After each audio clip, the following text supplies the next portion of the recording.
ప్రభువుని నామములో మీ అందరికీ వందనములు. ఈరోజు బైబిల్లోని ఒక గొప్ప కథను మనం తెలుసుకుంటున్నాం. పాపినిగా నిలబడ్డ స్త్రీని క్షమించిన యేసు. ఒకరోజు యేసు దేవాలయంలో బోధిస్తూ ఉన్నాడు. అక్కడికి కొందరు పరిసయ్యులు మరియు ధర్మశాస్త్రులు ఒక స్త్రీని లాగి తీసుకువచ్చారు. ఆమె పాపములో పట్టబడింది. వారు యేసుతో అన్నారు, గురువా, ఈ స్త్రీ వ్యభిచారములో పట్టబడింది.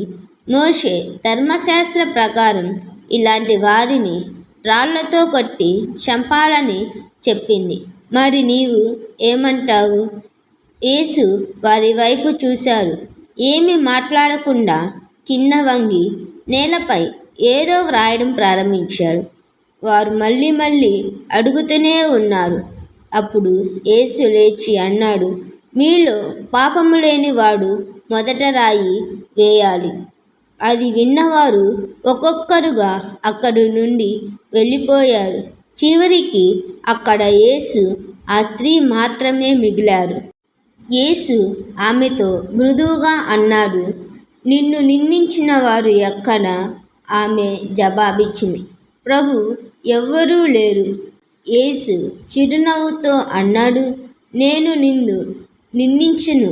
ఇకపై పాపము చేయకు. నీతి. యేసు మనకు నేర్పింది దేవుని ప్రేమ, క్షమించే ప్రేమ. ఎవ్వరు పాపము చేసినా హృదయపూర్వకంగా ప్రాయశ్చిత్తం పడితే దేవుడు క్షమిస్తాడు. మీకు ఈ కథ నచ్చితే లైక్ చేయండి, షేర్ చేయండి. ఇంకా ఇలాంటి దేవుని వాక్య కథల కోసం మా ఛానల్ని సబ్స్క్రైబ్ చేయండి. దేవుడి మీతో ఉండునుగాక. ఆమేన్.